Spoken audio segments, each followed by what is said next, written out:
Hello friends, welcome to Shiva classes. आज के इस लेक्चर में हम लोग पढ़ेंगे क्लास 10th के chemical reactions and it's equations यानी रासायनिक अभिक्रियाएं एवं समीकरण। काफ़ी अच्छे से डीपली कवर्ड होगा। वन शॉट वीडियो बनाने की कोशिश करेंगे। तो हम लोग चैप्टर 1 है क्लास 10th का, तो हम लोग दोनों के बेसिस पे एनसीईआरटी और खुद से यानी डीपली कवर्ड होगा। तो आप लोग अच्छे से पूरे एंड तक बने रहें इस लेक्चर के लिए। इस लेक्चर में तो देखिए, हमारे पूरे दैनिक जीवन में बहुत सारे कुछ ऐसे परिवर्तनें होती है जो हम लोगों के रासायनिक अभिक्रियाओं से जुड़ी रहती है। जैसे हम लोग के रासायनिक अभिक्रियाओं से जुड़ी होती है। अब बात करते हैं जैसे दूध से दही बनना, है ना, कि दूध से दही बनता है, ये एक केमिकल रिएक्शन है। जैसे चावल को आप जब चढ़ाते हो तो जो चावल बन जाता है वो भी एक रासायनिक अभिक्रिया है।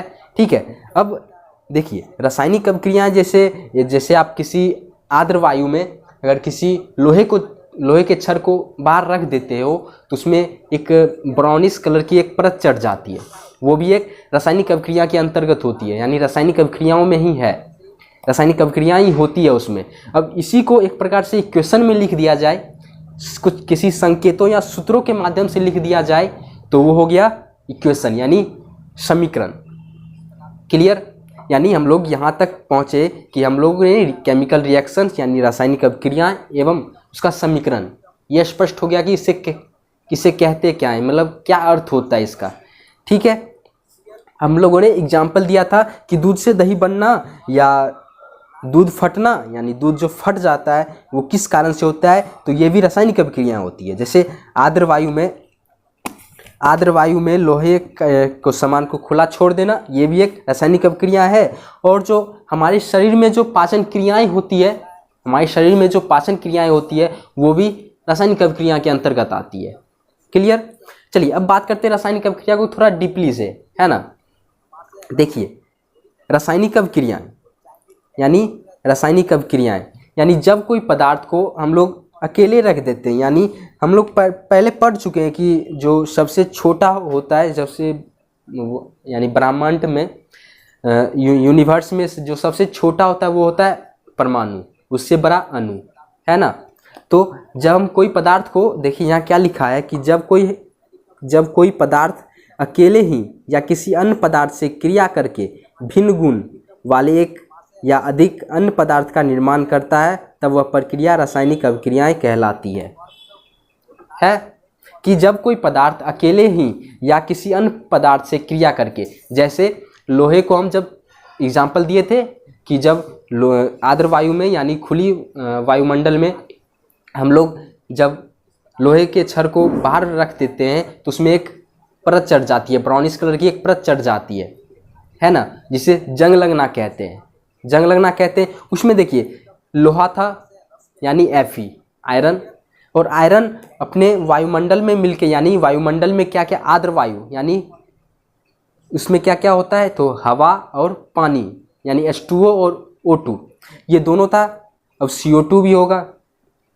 हवा में बहुत सारी चीज़ें होती है, बहुत सारे गैसें रहते हैं, तो ये सारे एक ही पदार्थ नहीं मिला हुआ है, क्योंकि किसी अन्य पदार्थ, यहाँ पे देखिए, जब कोई पदार्थ अकेले ही या किसी अन्य पदार्थ से क्रिया करके, और भी सारे मटेरियल मिले हुए थे, उससे अब क्रिया करके यहाँ पे बनाया है, और एक भिन्न गुण वाले यानी जंग जो लगा है यानी एक परत चढ़ गई है, वो एक अन्य पदार्थ बना है जिसका अलग ही गुण है, लोहे से बिल्कुल अलग है, लोहे के गुण से बिल्कुल अलग है, तो ये एक नया पदार्थ बन गया है।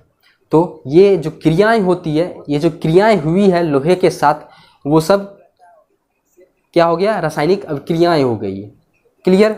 अब देखिए एग्जाम्पल में है कि H2 प्लस Cl2 बन के आ गया HCl यानी हाइड्रोक्लोरिक अम्ल, है ना, कि H2 प्लस Cl2 ये हम लोग का बन के आ गया, यानी H2 गैस और क्लोरीन, हाइड्रोजन और क्लोरीन को मिलाने पे हम लोग का HCl बन गया, हाइड्रोक्लोरिक अम्ल बन गया। यहाँ पे CaCO3 यानी संगमरमर, कार्बन, कैल्शियम कार्बोनेट, और CaO यानी कली चूना कैल्शियम ऑक्साइड, और CO2 यानी बाहर निकल गया हम लोग का कार्बन डाइऑक्साइड। ठीक है। अब देखिए यहाँ पे रासायनिक अभिक्रिया यहाँ तो समझ में आ गया। अब देखिए H2 प्लस Cl2, ये हो गया बाएं साइड यानी लेफ्ट साइड, तो इसको हम लोग रिएक्टेंट कहते हैं, अभिकारक, है ना। अब फिर HCl जो दाईं ओर बना है उसे हम लोग कहते हैं प्रोडक्ट यानी उत्पाद। अब ठीक उसी प्रकार कैल्शियम कार्बोनेट के साथ भी और CaO और जो इधर बना है कार्बन डाइऑक्साइड उसके साथ भी, तो कैल्शियम कार्बोनेट इसमें क्या हो गया, अभिकारक यानी रिएक्टेंट, है ना। उसके बाद कैल्शियम ऑक्साइड और कार्बन डाइऑक्साइड जो बाहर निकला है वो हम लोग का हो गया प्रोडक्ट, जिसे हम लोग पी से सूचित किए, कंफ्यूजन नहीं होइएगा कि रिएक्टेंट यानी अभिकारक जो हम लोग आर से सूचित किए हैं, और प्रोडक्ट यानी प्रतिफल जिसे हम लोग पी से सूचित किए हैं। यहाँ तक क्लियर कि रिएक्टेंट और अभिकारक और प्रतिफल में क्या अंतर है। देखिए रासायनिक अभिक्रिया का क्या हो गया कि हम लोग फिर से रिकॉल कर रहे हैं कि जब कोई पदार्थ अकेले ही या किसी अन्य पदार्थ से क्रिया करके भिन्न गुण वाले एक या अधिक पदार्थों का निर्माण करता है। यहाँ देखिए पहले वाले इक्वेशन में मात्र एक ही पदार्थ बना था और दूसरे वाले इक्वेशन में एक से अधिक अन्य पदार्थ बना था, है ना। तो अन्य पदार्थ का निर्माण करता है उसे हम लोग रासायनिक अभिक्रियाएं कहते हैं, ठीक है। तो यहाँ पे रासायनिक अभिक्रिया हो गई है। हम लोग बात किए थे कि रिएक्टेंट और प्रोडक्ट के बारे में, यानी अभिकारक और प्रतिफल। तो रिएक्टेंट यानी अभिकारक और प्रोडक्ट यानी प्रतिफल, तो हम लोग यहाँ पे समझ गए। तो हम लोग एक परिभाषा और दे सकते हैं, वो क्या है, सबसे छोटा है कि ये भी हो सकता है कि जब कोई अभिकारक और प्रतिफल के साथ जो मिलके बनता है उसे हम लोग रासायनिक अभिक्रियाएं कह सकते हैं, है ना। कि रासायनिक अभिक्रियाएं जो पुनर्संगठन पदार्थों या अणुओं से परमाणुओं में टूटकर एक अन्य यौगिक बना लेता है उसे हम लोग रासायनिक अभिक्रियाएं कह सकते हैं, ठीक। अब बात करते हैं अभिकारक यानी रिएक्टेंट और प्रतिफल यानी प्रोडक्ट के बारे में। तो अभिकारक यानी जो पदार्थ रासायनिक अभिक्रिया में भाग लेकर नए पदार्थ बनाते हैं उन्हें अभिकारक कहते हैं यानी रिएक्टेंट कहते हैं, ठीक है। अब प्रतिफल में रासायनिक अभिक्रिया के फलस्वरूप बने गए पदार्थ प्रतिफल कहलाते हैं, ठीक है। यहाँ पे देखे थे H2 प्लस Cl2 बन के आया था HCl, इसको बैलेंस करने के लिए 2 लगा दिए थे, ठीक है। अब देखिए जो पदार्थ रासायनिक अभिक्रिया में भाग लेकर नए पदार्थ बनाते हैं, यानी जो रासायनिक अभिक्रिया में भाग लिया है वो हम लोग का हो गया रिएक्टेंट यानी अभिकारक, और जो रासायनिक अभिक्रिया के फलस्वरूप जो बन के आया है वो हमारा हो गया प्रतिफल यानी प्रोडक्ट, ठीक है। क्लियर यहाँ तक कि किसे हम लोग रासायनिक अभिक्रिया में किसे हम लोग अभिकारक कहते हैं और किसे हम लोग प्रोडक्ट कहते हैं यानी प्रतिफल कहते हैं, ठीक है। अब देखिए अब आगे बात करते हैं रासायनिक अभिक्रियाओं की विशेषता क्या क्या होती है। कि साइन ऑफ केमिकल इक्वेशंस, इसे ये भी कह सकते हो या ये कह सकते हो कि प्रॉपर्टीज ऑफ केमिकल रिएक्शंस। तो देखिए आपके सामने ये 4 कुछ चित्र बन रहे होंगे। तो देखिए रासायनिक अभिक्रिया की मुख्य विशेषताएं जो होती है वो होती है जैसे गैस की उत्पत्ति यानी इवोल्यूशन ऑफ गैसेज। ये देखिए गैसों की उत्पत्ति हो रही है यानी इसे हम लोग इवोल्यूशन ऑफ गैस कहते हैं। ये जो है ये चेंज इन कलर है, ठीक है, चेंज इन कलर, और ये टेम्परेचर चेंज इन हीट, ठीक है। देखिए change in evolution of gas यानी गैसों की उत्पत्ति, और फिर एक होता है अपक्षेप का बनना यानी फॉर्मेशन ऑफ प्रेसिपिटेट, ठीक है। यानी अपक्षेप यानी किसी अभिक्रिया के साथ जब कोई ठोस पदार्थ यानी बच जाता है उसे हम लोग अपक्षेप कहते हैं यानी अपक्षेपण क्रियाएं कहते हैं, ठीक है। तो ये हो गया। और फिर तीसरा हम लोग का था रंग में परिवर्तन यानी चेंज इन कलर, फिर चेंज इन टेम्परेचर यानी ताप में परिवर्तन, और फिर अवस्था में परिवर्तन यानी चेंज इन स्टेट। तो अवस्था में परिवर्तन का मतलब कोई स्टेट होता है ना, तीन, सॉलिड, लिक्विड और गैसियस, तो उसमें परिवर्तन होता है। क्लियर? तो ये हम लोग का पहचान, यानी हम लोग पहचान सकते हैं कि किस प्रकार से रासायनिक अभिक्रियाएं हो रही है, वो क्या चेंज इन कलर से हो रही है या इवोल्यूशन ऑफ गैस, कौन से गैस निकल रही है, कौन से गैस में परिवर्तन हो रहा है, कौन सा रंग बन रहा है, कौन से कितने ताप में कौन सा ताप निकल रहा है, उष्माक्षेपी है या उष्माशोषी है। ये हम लोग आगे पढ़ेंगे, काफ़ी अच्छे से पढ़ेंगे। उष्माक्षेपी और उष्माशोषी ये दोनों भी अभिक्रियाएं होती है, आगे पढ़ेंगे उसमें। फिर उसके बाद अवस्था में परिवर्तन, यानी कौन से पदार्थ सॉलिड से लिक्विड में बन रहा है या लिक्विड से गैसियस फॉर्म में जा रहा है, ये सारे बातें पढ़ेंगे आगे। तो अब आगे बढ़ते हैं। आगे है रासायनिक समीकरण। ये तो हम लोग का रासायनिक अभिक्रियाएं समझ गए थे, है ना। तो अब रासायनिक समीकरण यानी केमिकल इक्वेशंस, रासायनिक समीकरण। तो सभी रासायनिक अभिक्रियाएं रासायनिक समीकरणों के रूप में निरूपित की जाती है। रासायनिक अभिक्रियाएं रासायनिक समीकरण के रूप में निरूपित की जाती है। कैसे की जाती है? तो जब किसी भी, जैसे लोहे, एग्जाम्पल लिए थे पहले कि लोहा को जब आर्द्र वायु में खुला छोड़ दिया जाता है तो उसी को अगर हम लोग समीकरण के थ्रू लिखें तो उससे हम लोग रासायनिक समीकरण कह सकते हैं। तो रासायनिक अभिक्रियाएं रासायनिक समीकरण में निरूपित की जा सकती है। क्लियर? अब देखिए, किसी रासायनिक अभिक्रिया में भाग लेने वाले पदार्थ के संकेतों एवं सूत्रों की सहायता से उस अभिक्रिया का संक्षिप्त निरूपण ही रासायनिक समीकरण कहलाता है। यहाँ क्लियर हो गया? क्या क्लियर हो गया? कि किसी रासायनिक अभिक्रियाओं में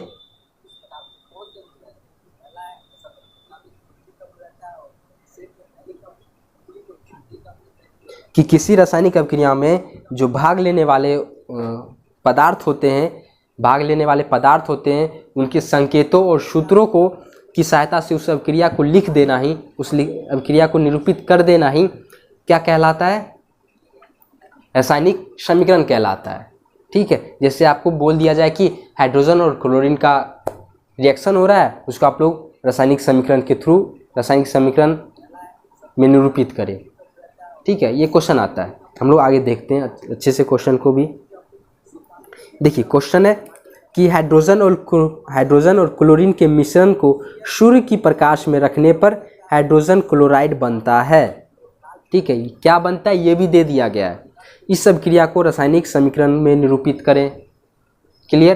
कि इस रासायनिक समीकरण को निरूपित करें। तो अगर आप लोग बना सकते हो तो जल्दी बना के कमेंट कर दें। अगर किसी से बन रहा हो तो जल्दी कमेंट कर दें।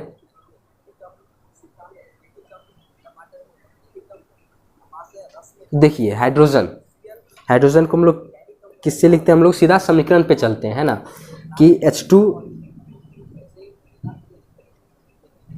प्लस में Cl2। ठीक है, क्लोरीन के मिश्रित कर दिए, यानी दोनों को प्लस करके मिश्रण कर दिए। उसके बाद सूर्य के प्रकाश में रखने पे, यानी इसको ऐसे करके सनलाइट लिख देते हैं।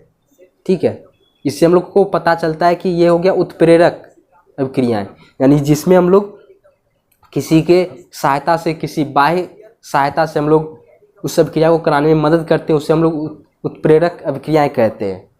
ठीक है, तो यहाँ पे सनलाइट की मदद ली जा रही है, तो इस सनलाइट तीर का निशान होता है, उससे हम लोग ऊपर में लिख देते हैं। जो भी उत्प्रेरक पदार्थ होती है उसको हम लोग तीर के आगे ऊपर में लिख देते हैं या नीचे। ठीक है, तो सूर्य के प्रकाश में रखने पे हाइड्रोजन क्लोराइड बनता है, यानी HCl। ठीक है, HCl बनता है। इस अभिक्रिया को रासायनिक समीकरण में निरूपित कर दे। तो हम लोग ने यहाँ पे कर दिया रासायनिक समीकरण को निरूपित। अब देखिए, संतुलित करना भी अनिवार्य होता है। ये हम लोग आगे भी पढ़ेंगे कैसे होता है संतुलित, किसे कहते हैं संतुलित रासायनिक समीकरण या असंतुलित रासायनिक समीकरण, ये सब भी आगे पढ़ेंगे। तो हम लोग सिर्फ जान लेते हैं कि संतुलित करना भी अनिवार्य होता है, तभी आपको पूरे नंबर मिलेंगे। क्लियर? चलिए, अब देखिए, बात करते हैं रासायनिक समीकरण को किस प्रकार से लिखा जा सकता है, लिखने का नियम क्या होता है। कि देखिए, अभिक्रिया के अभिकारकों को उनके संकेतों या अनुसूत्रों के पदों में समीकरण के बाईं ओर लिखा जाता है। ठीक है, अभिक्रिया के अभिकारक को यानी जो अभिकारक होता है, हम लोग पहले बता चुके हैं कि रिएक्टेंट है ना, कि उसके अनुसूत्रों को या संकेतों को जो समीकरण तीर का चिन्ह जो होता है उसके बाईं ओर लिखते हैं, ठीक है। और अभिकारकों के सूत्रों के बीच धन चिन्ह दिया जाता है, यानी प्लस चिन्ह लगा के तो हम लोग आगे बढ़ते हैं। फिर अभिक्रिया के प्रतिफलों को उनके संकेतों या अनुसूत्रों के पदों में समीकरण के दाईं ओर लिखा जाता है। तो अभिकारक को हम लोग किस ओर लिखेंगे? बाईं ओर, और प्रतिफल को दाईं ओर। और अभिकारकों में हम लोग प्लस का साइन लगाते हैं, धन का चिन्ह लगाते हैं। अब देखिए आगे प्रतिफलों के सूत्रों के मध्य भी प्लस का चिन्ह लगाया जाता है, यानी प्रतिफल में भी अगर एक से अधिक पदार्थ आ चुके हैं, तो अगर अधिक पदार्थ का निष्कासन होता है तो हम लोग उसमें भी प्लस का चिन्ह लगाते हैं। यानी उसके बाद अभिकारकों और प्रतिफलों को एक तीर चिन्ह के द्वारा अलग अलग प्रदर्शित किया जाता है। तीर चिन्ह यह दिखाता है कि अभिक्रियाएं किस दिशा की तरफ हो रही है, ठीक है। अगर अभिक्रियाएं बाईं ओर से दाईं ओर होती है तो बाईं ओर से दाईं ओर की तरफ चिन्ह दर्शाया जाता है। अगर दोनों तरफ हो रही है तो दोनों ओर की साइन लगता है। इसका भी हम लोगों ने एक टॉपिक बना चुके हैं, बना हुआ है, आगे हम लोग इसके बारे में भी बात करेंगे। तो यहाँ पे देखिए a+b, ये सिर्फ समझाने के लिए, यहाँ पे आप लोग कुछ भी समझ सकते हो। तो a+b तीर का चिन्ह लगा के c+d, ये हो गया a और b हो गया अभिकारक यानी रिएक्टेंट, और c और d हो गया हमारा प्रोडक्ट, ठीक है, प्रोडक्ट हो गया। और इस दोनों के अभिकारक और प्रतिफल को एक तीर के चिन्ह के द्वारा दर्शाया जाता है, तो एक तीर का चिन्ह लगा दिया गया है, ठीक है। क्लियर यहाँ तक कि किस प्रकार से लिखते हैं। अब बात करते हैं आगे की ओर, बात करते हैं। तो आगे देखिए बात करते हैं रासायनिक समीकरण, यानी रासायनिक अभिक्रिया आप लोग समझ गए होंगे अच्छे से, और अगर नहीं समझे हो तो नीचे कमेंट कर दीजिएगा। और अभी तक अगर वीडियो में बने हुए तो जल्दी से जल्दी सब्सक्राइब कर दो, ये बस आप लोगों के लिए ही है। तो रासायनिक समीकरण देखिए दो भागों में बांटा गया है, एक है संतुलित रासायनिक समीकरण और एक है असंतुलित रासायनिक समीकरण, यानी बैलेंस्ड केमिकल इक्वेशन और अनबैलेंस्ड केमिकल इक्वेशन, ठीक है। देखिए संतुलित में क्या होता है कि रासायनिक समीकरण यानी केमिकल इक्वेशंस ऐसे ही रहता है लेकिन संतुलित रहता है। उसको हम लोग को अगर संतुलित कर देते हैं तो वो संतुलित समीकरण हो गया, यानी दोनों तरफ की परमाणु, अणु, द्रव्यमान, उसके आयतन, उस पदार्थ के आयतन, ये सारे चीज़ बराबर हो, इसे हम लोग संतुलित रासायनिक समीकरण कहते हैं। अब असंतुलित में इसके ठीक उल्टा, यानी इसमें कुछ भी बराबर ना हो। अगर कोई एक से ज़्यादा पदार्थ इसमें इन्वॉल्व रहते हैं तो अगर एक भी पदार्थ का अगर कुछ भी यानी द्रव्यमान या आयतन या मोल या कुछ भी अगर बराबर नहीं हो तो उसे हम लोग असंतुलित रासायनिक समीकरण की श्रेणी में रखते हैं, ठीक है। देखिए अब देखिए बात करते हैं संतुलित रासायनिक समीकरण यानी बैलेंस्ड केमिकल इक्वेशन। यानी संतुलित रासायनिक समीकरण वह है जिसमें समीकरण के दोनों ओर प्रत्येक तत्व के परमाणुओं की संख्या समान होती है, ठीक है। क्लियर कि जिसमें समीकरण के दोनों ओर जो प्रत्येक तत्व हैं, यानी प्रत्येक तत्व, कोई एक तत्व भी नहीं छूटना चाहिए, तो वो सारे परमाणुओं, उन सारे तत्वों के परमाणु संख्या की समान होनी चाहिए, ठीक है। अब देखिए आगे बात करते हैं उदाहरण के लिए कि हाइड्रोजन और क्लोरीन के बीच होने वाली रासायनिक अभिक्रिया को निरूपित करने के लिए समीकरण को ले लिए, जैसे H2 + Cl2 HCl 2HCl। अब देखिए प्रस्तुत समीकरण में कौन कौन से तत्व शामिल है? एक हाइड्रोजन, एक क्लोरीन और एक हाइड्रोक्लोरिक अम्ल यानी HCl। अब हाइड्रोजन के परमाणु संख्या इसमें बाईं ओर दो दे दिए गए हैं, और दाईं ओर भी देखेंगे तो आप लोगों को दो दिखाई देगा। फिर उसके बाद क्लोरीन का भी देखोगे तो इसके बाईं ओर दो है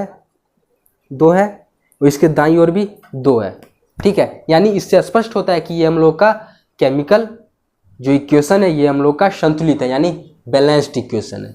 क्लियर? यहाँ तक क्लियर? कोई प्रॉब्लम है तो प्लीज़ कमेंट करें। चलिए अब आगे बात करते हैं असंतुलित रासायनिक समीकरण यानी अनबैलेंस्ड केमिकल इक्वेशन।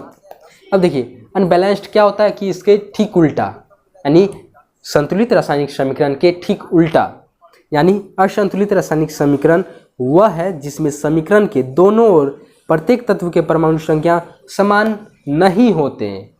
क्लियर? कि यहाँ पे तो सब समान थे कि बाईं ओर के जो परमाणु हैं उसके द्रव्यमान बराबर और दाईं ओर के उसके भी बराबर, ये दोनों समान, तो संतुलित रासायनिक समीकरण। अगर नहीं बराबर तो असंतुलित रासायनिक समीकरण। ठीक है, इसका भी उदाहरण लेते हैं कि जैसे H2 + O2 H2O बना है। प्रस्तुत समीकरण में आप देख सकते हो कि हाइड्रोजन के कितने द्रव्यमान हैं, तो 2 हैं और दाईं ओर भी 2 हैं, लेकिन ऑक्सीजन के परमाणु संख्या दाईं ओर तो 2 हैं लेकिन बाईं ओर तो 2 हैं लेकिन दाईं ओर क्या 2 हैं? बिल्कुल नहीं। कितने हैं? 1। तो यहाँ पे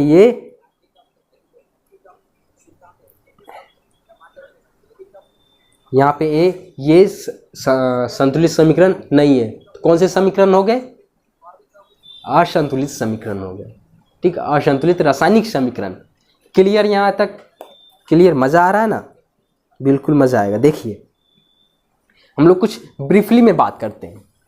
ये तो हम लोगों ने जो किताब में लिखी थी, जो किताबों में दी गई थी, बस इसी के बारे में पढ़ा है। अब थोड़ी कुछ नॉलेज बाहर की ले लेते हैं, तभी ना मज़ा आएगा। ठीक है, मज़ा आएगा तभी तो समझ आएगा, समझ आएगा तभी तो मज़ा आएगा। चलिए देखिए, लिए है H2 + Cl2 बनता है HCl। अब देखिए सिर्फ HCl है तो ये हो गया अनबैलेंस्ड। ये तो हम लोग पहले से जानते हैं, लेकिन कैसे? अदालत क्या मांगता है? सबूत देंगे, है ना? चलिए देखिए, ये हम लोगों ने एग्जाम्पल के लिए एक मतलब बनाया है हम लोगों ने, लेकिन ऐसा मानिए कि एक तराजू है। ठीक है, एक तराजू है, तराजू ले चुके हैं। देखिए तराजू के एक तरफ हम लोग हाइड्रोजन आयन को और एक तरफ क्लोरीन आयन को और एक तरफ हाइड्रोक्लोरिक एसिड को ले लेते हैं। ठीक है, एक तराजू में ले चुके हैं। क्लियर ना?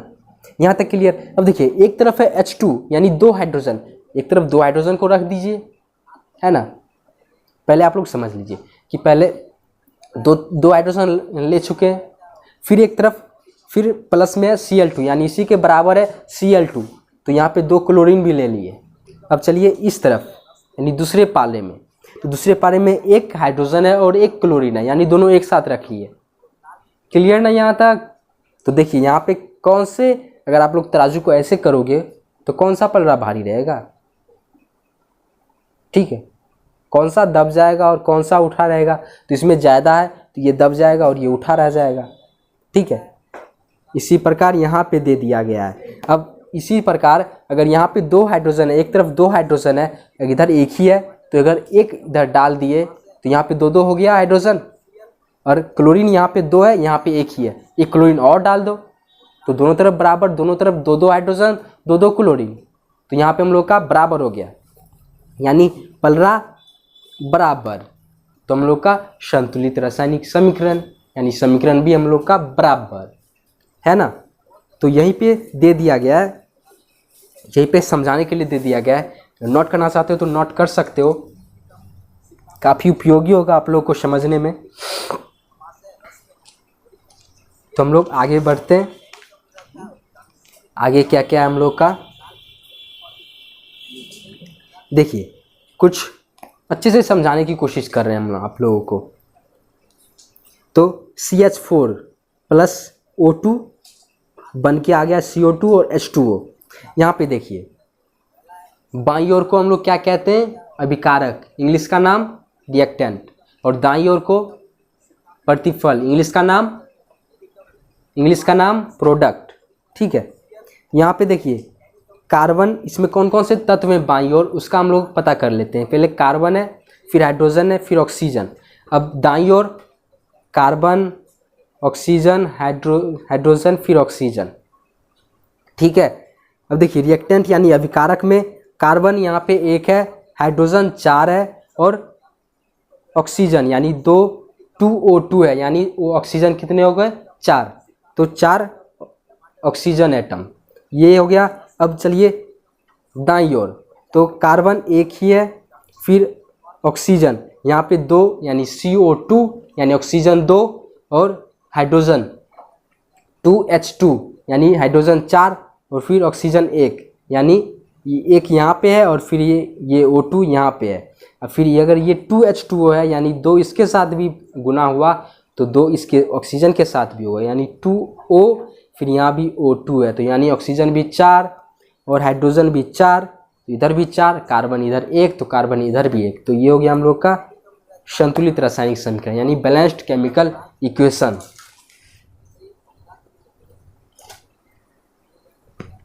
ठीक है, देखिए रासायनिक समीकरण को संतुलित करना, आप कैसे संतुलित करेंगे इस रासायनिक समीकरण को।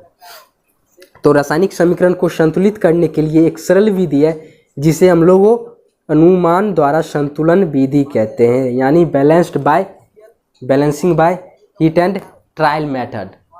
ठीक है, अनुमान विधि से हम लोग संतुलित करते हैं।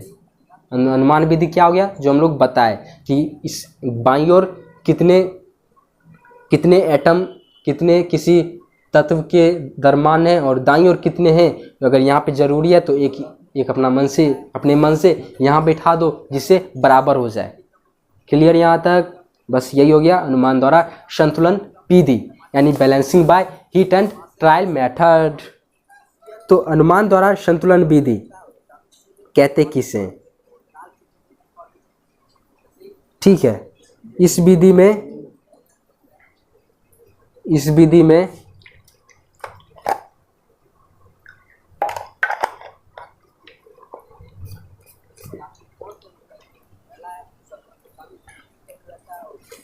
में समीकरण के संबंध पदार्थों के संकेत और सूत्रों के ठीक पहले आवश्यक गुणक यानी कोएफिशिएंट का प्रयोग किया जाता है। यानी इस विधि में समीकरण के संबंध जो पदार्थ होते हैं उसके संकेतों के ठीक पहले एक कुछ गुणक यानी कोएफिशिएंट, पहले मैथ में पढ़ोगे कि कोएफिशिएंट और वेरिएबल है ना, तो वेरिएबल वो हो गया जो अचर राशि और चर राशि, तो वेरिएबल यानी जो जिसका मान बदलते रहता है, जैसे अल्फ़ाबेट में XYZ ये सब, और कोएफिशिएंट यानी नंबर, ठीक है, का प्रयोग किया जाता है। अब गुणांक का चयन, जो गुणक होता है उसका चयन इस प्रकार करते हैं कि समीकरण के तीर चिन्ह के दोनों ओर प्रत्येक प्रकार के परमाणुओं की संख्या समान हो जाए। इस प्रकार से करते हैं कि इस तरफ कितने हाइड्रोजन है और इस तरफ कितने हैं, अगर यहाँ पे ज़रूरी है या बाईं ओर ज़रूरी है या दाईं ओर चाहिए उस एटम को, तो उधर अपने मन से दे देते हैं जिससे दोनों का पलड़ा भारी रहे, यानी दोनों और एक समान परमाणु की संख्याएं हो जिससे समान हो जाए। इस विधि को ही हम लोग अनुमान द्वारा संतुलन विधि कहते हैं, यानी balancing by heat and trial method. Clear यहाँ तक? चलिए अब हम लोग कुछ अभ्यास करते हैं यानी प्रैक्टिस करते हैं कि वो क्या है कि कैसे हम लोग संतुलित करते हैं। ठीक है, आप लोग भी अपने अपने पेन और कॉपी को जल्दी से ले लें, बहुत हो गया, आप लोग बहुत देख लिए, अब कॉपी अच्छे से नोट कीजिए और हम लोग भी साथ साथ बनाते, पहले आप बनाइए फिर हम बनाएंगे, कमेंट में देखेंगे हर एक का कि कौन कौन से अच्छे बनते हो। नीचे दे दिया गया टेलीग्राम का चैनल भी, आप लोग वहाँ पे अपने ये जो क्वेश्चन है उसका आप लोग बना के भेज सकते हो, हम लोग अच्छे से मार्क देंगे, ग्रेड देंगे। तो चलिए हम लोग पहले आप लोग बनाइए फिर हम लोग बनाने की कोशिश करते हैं, हम लोग फिर बनाएंगे, आप लोग पहले बनाने की कोशिश करें। चलिए बनाइए आप लोग।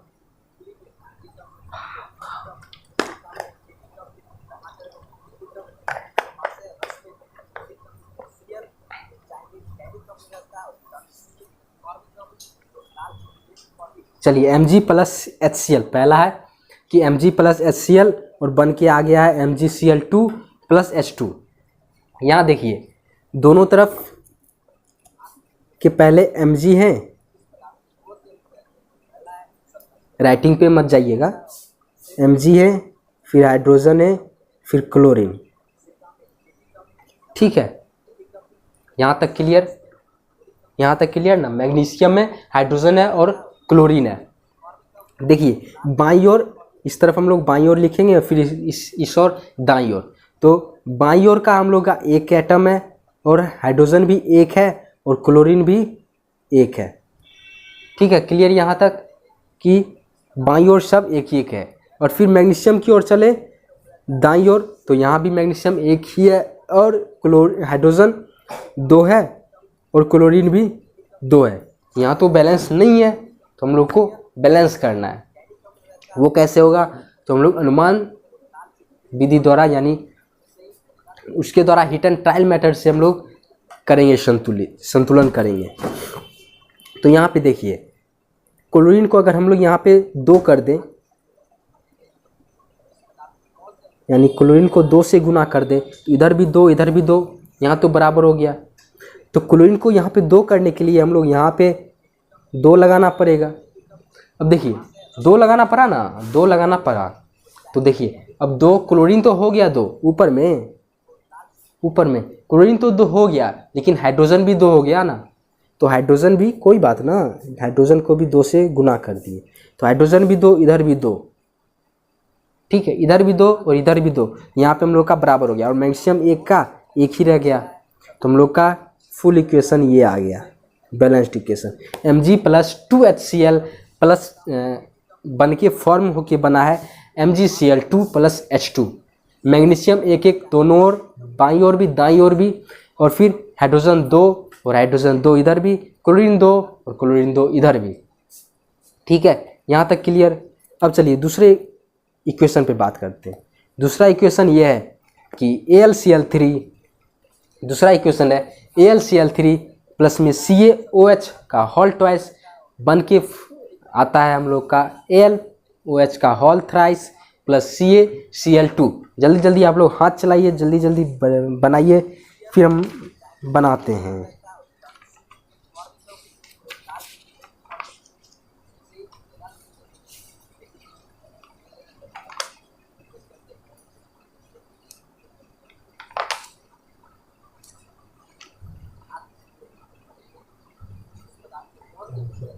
अब देखिए इधर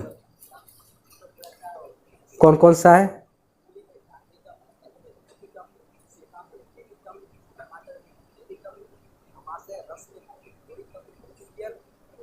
Al है, Al का मतलब एल्युमिनियम,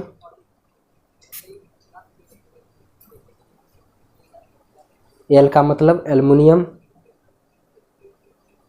फिर क्लोरीन, फिर Ca यानी कैल्शियम, फिर ऑक्सीजन, फिर हाइड्रोजन। ठीक है, यहाँ तक है। या हम लोग यहाँ पे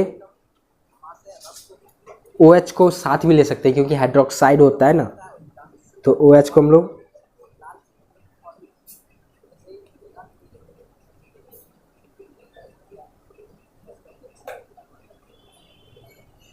OH को साथ लिए। अब देखिए एल्युमिनियम बाईं ओर कितने हैं?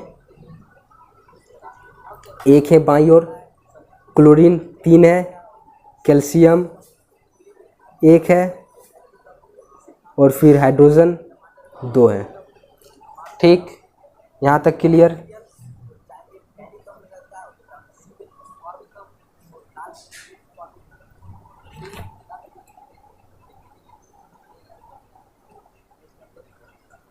ठीक ठीक, चलिए अब बाईं ओर, दाईं ओर चलते हैं।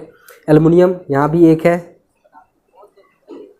क्लोरीन 2 है, फिर उसके बाद कैल्शियम 1 है, फिर हाइड्रोक्साइड यानी OH, तो OH यहाँ पे 3 है। 1 मिनट, 3,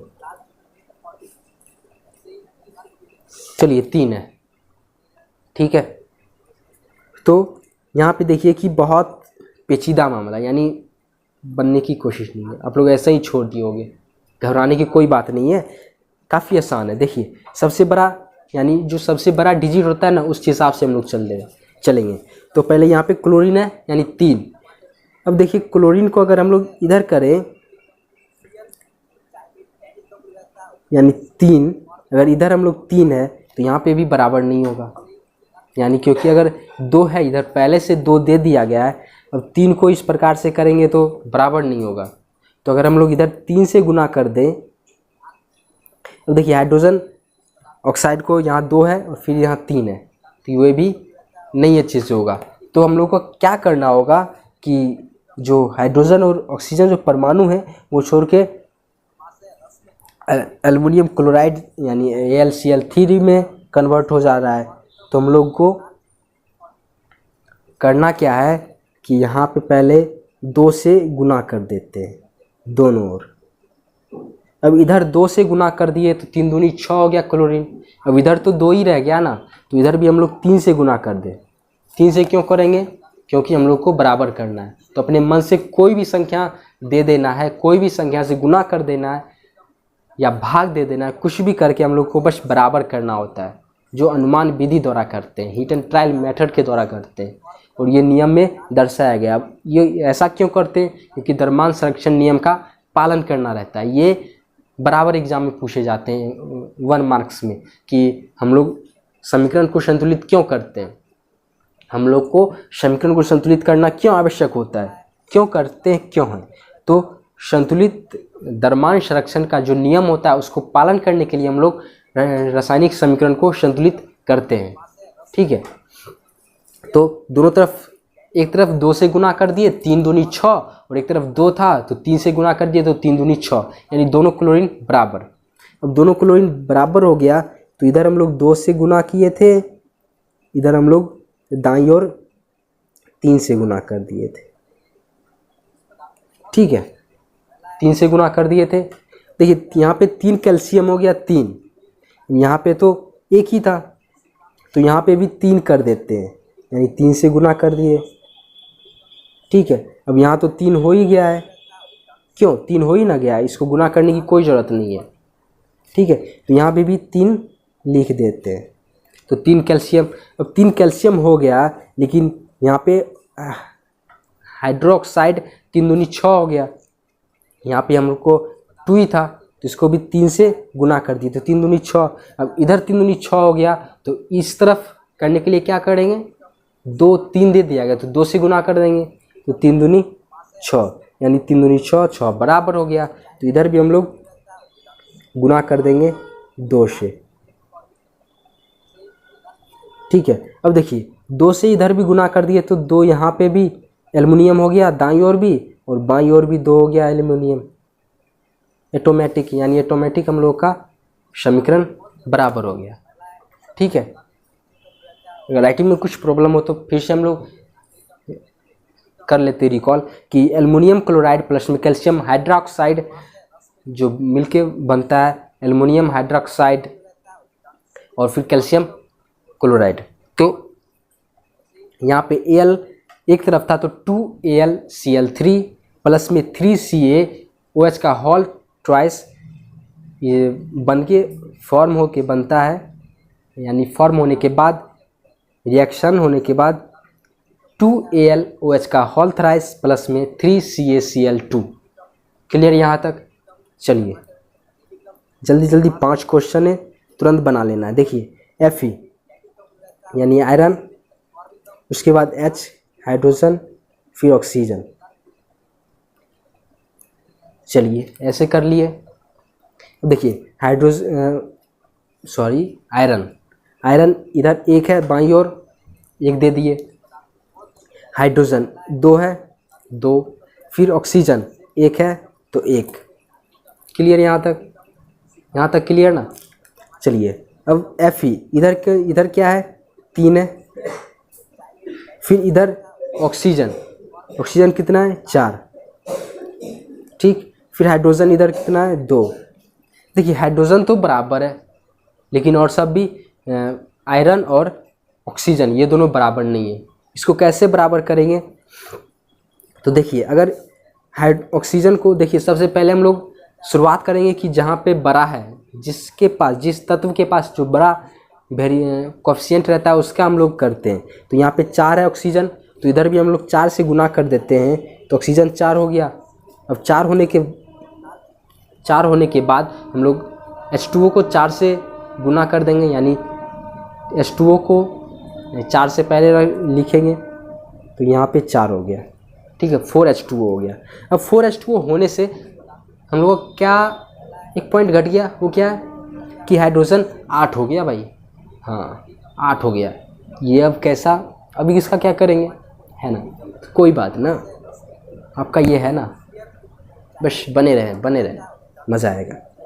देखिए ऑक्सीजन इधर 4 था, दाईं ओर 4 था, तो इधर हम लोग किए तो 1 × 4 कर दिए, तो यहाँ पे 4 तो हो गया, लेकिन हाइड्रोजन कितना हो गया, हाइड्रोजन क्यों, क्योंकि H2O साथ में था तो हाइड्रोजन 8 हो गया, यानी 4 × 2 8 हो गया। अब इधर हाइड्रोजन 2 ही था, कोई बात ना, इधर 8 हो गया ना, इधर कितना हो गया था 8, इधर 8 हो गया था, तो इधर कोई बात ना, 2 × 4 कर देते हैं, 8 हो गया ना, तो यानी 4 यहाँ भी लगा दिए तो 4 4H2 दाईं ओर, तो 4 दूनी 8 ये भी हो गया, 4 दूनी 8 ये भी हो गया। तो अब देखिए अब सब चीज़ बराबर हो गया, बस बचा है तो आयरन। अब आयरन दाईं ओर 3 है और इधर 1 ही है, 3 से गुना कर दें, चलिए कर देते हैं गुना। देखिए क्यों गुना किए, क्योंकि यहाँ पे एक अकेला था और इधर पूरा मतलब सब चीज़ हो चुका था, सब चीज़ बराबर हो चुका है, और Fe अकेला है और 3 से अच्छे से बराबर हो जाता है, तो 3 इसके पीछे लगा देंगे। क्लियर, यहाँ तक हम लोग का समीकरण हो गया संतुलित। अब देखिए 3Fe + 4H2O क्रिया होने के बाद, यानी रिएक्शन होने के बाद बनता है हम लोग का Fe3O4 प्लस में 4H2। क्लियर यहाँ तक 4H2। इसके बाद कुछ और क्वेश्चन है, उसको भी हम लोग हल करेंगे। चलिए अब ये है कि देखिए K पोटासियम, फिर क्लोरीन, फिर ऑक्सीजन, ठीक, KCl, यानी K इधर भी एक है, इधर भी एक है, क्लोरीन एक इधर भी है, एक इधर भी है। अब देखिए यहाँ पे ऑक्सीजन इधर दाईं ओर 2 है और इधर 3 है, यानी सब चीज़ तो अच्छा था, ये ऑक्सीजन आके गड़बड़ा दिया, है ना, मज़ा नहीं आया। तो चलिए कोई ना, अब हम लोग मज़ा लाएंगे, क्या चांद फूंक देंगे इसमें, संतुलित कर देंगे। तो चलिए ऑक्सीजन 3 और इधर 2 है, अब 3 को अगर 2 से गुना कर दे तो 6 हो जाएगा, इधर भी अगर गुना कर दे तो हो जाएगा बराबर, लगता है, चलिए करके देखते हैं। अगर इधर 2 से गुना किए, 3 दूनी 6, इधर 3, तो इधर 3 तो हो जाएगा, इधर 2 से गुना कर दिए, 3 दूनी 6, ठीक है, तो 3 दूनी 6 और 3 दूनी 6 ये तो बराबर हो गया। अब देखिए क्लोरीन, यहाँ पे पोटासियम भी, अब इससे बराबर होने के बाद तो सब चीज़ ठीक है, लेकिन एक प्रॉब्लम हो गया ना, कि वो क्या प्रॉब्लम है, कि वो प्रॉब्लम है कि यहाँ पे 2 पोटाशियम और 2 क्लोरीन हो गया, 2-2 हो गया दोनों तरफ, तो मज़ा नहीं आया। तो कोई बात ना, 2-2 है ना, इधर भी 2 अकेले है, इधर भी 2 अकेले है, तो इधर भी 2-2 से गुना कर देते हैं, तो 1 × 2 कर देते हैं और 1 × 2 कर देते हैं। तो अगर 2 से दोनों तरफ गुना कर दिए तो यहाँ पे बराबर हो जाएगा, ठीक है। तो 2 और 2-2 बराबर हो गया, तो यहाँ पे क्या हो जाएगा, 2KClO3 बन के होता है 2KCl प्लस में 3O2, तो यहाँ हम लोग का समीकरण बराबर हो गया। अब मुझे उम्मीद है कि आप लोग को अच्छे से समझ में आ गया होगा, और आशा करते हैं कि आप लोग साथ साथ में बनाते होगे, क्योंकि साथ साथ में प्रैक्टिस करोगे ना तो अच्छे से समझ में आ जाएगा, और अच्छे से कोई भी प्रॉब्लम होती है तो अभी तुरंत आप लोग कमेंट कर सकते हो, ठीक है। चलिए हम लोग आगे बढ़ते हैं। आगे क्या है कि Al प्लस में H2SO4 बन के रिएक्शन होने के बाद बनता है क्या कि Al2SO4 का होल थ्राइस प्लस में H2। ठीक है, कोई बात ना। देखिए Al फिर हाइड्रोजन फिर SO4, ठीक है। देखिए एल्युमिनियम एक है इधर तो एक दे दिए, एल्युमिनियम एक है इधर तो एक दे दिए, एल्युमिनियम बाईं ओर एक है, फिर हाइड्रोजन 2 है, फिर SO4 एक ही है। ठीक है, अब SO4 बोलोगे आप लोग 4 है तो SO4 एक हम लोग तत्व लिए सल्फेट का होता है। ठीक है, SO4 तो ये हमारा एक ही है। अब दाईं ओर Al2 है यानी एल्युमिनियम 2 है, SO4 3 है, सल्फेट 3 है और हाइड्रोजन हम लोग का 2 है। ठीक, तो देखिए हम लोगों ने पहले ही बात कर चुके हैं कि जो सबसे बड़ा अमाउंट रखता है, जो सबसे बड़ा कोएफिशिएंट रखेगा उसको हम लोग पहले हल करेंगे यानी पहले डील करेंगे उसका। तो 3 है, अगर इसको हम लोग 3 से इधर गुना कर देते हैं तो दोनों तरफ बराबर हो जाएगा, तो इधर हम लोग 3 कर देते हैं। अब देखिए 3 करने से हम लोग का एक फ़ायदा नहीं होता है, वो होता है कि H2 का, H2 3 × 2 यानी 6 हो गया, लेकिन इधर हम लोग का 2 ही है तो हम लोग का यहाँ पे हाइड्रोजन 2 से बदल के बाईं ओर हाइड्रोजन 2 से बदल के कितना हो गया 6, लेकिन यहाँ तो हम लोग का 2 ही है, इसको क्या करेंगे तो 3 से गुना कर देते हैं। 3 से गुना करने पे 6 हो जाएगा, यानी 3 से गुना किए तो H2 से पहले 3, तो 3 × 2 = 6 इधर भी और 3 × 2 = 6 इधर भी, सल्फेट का भी इधर 3 और सल्फेट का भी उधर 3। अब बच गया एल्युमिनियम। एल्युमिनियम दाईं ओर कितना है 2, लेकिन बाईं ओर एक ही है एल्युमिनियम, तो इसको हम लोग 2 से गुना कर देते हैं तो यहाँ पे भी बराबर हो जाएगा। तो 2 एल्युमिनियम से पहले 2 लगा देते हैं तो यहाँ पे समीकरण संतुलित हो गया। चलिए तो हम लोग क्या हो गया कि इसका जो समीकरण खोज हो गया कि 2Al प्लस में 3H2SO4 रिएक्शन होने के बाद बनता है Al2SO4 का होल थ्राइस प्लस में 3H2। तो वन शॉट तो नहीं हो पाया, लेकिन हम लोगों ने पूरी कोशिश की अच्छे से, कुछ काफ़ी क्वेश्चनें आ गई थी उसको हम लोगों ने हल कर करके देखा है। तो आगे का लेक्चर बस तुरंत आ जाएगा, आप लोग को ज़्यादा वेट नहीं करना पड़ेगा, बस कल ही आने वाला है। तो आप लोग अच्छे से इसको डील करें, अच्छे से आप लोग सीखें और देखते रहिए शिवा क्लासेज। अगर आप नए हो इस चैनल पे तो प्लीज़ सब्सक्राइब कर दें, लाइक कर दें, अपने फ्रेंडों को भी शेयर करें और ऐसे ही देखते रहिए शिवा क्लासेज। और घर में रहिए, सुरक्षित रहिए और हमेशा हंसते रहिए और पढ़ते रहिए। धन्यवाद।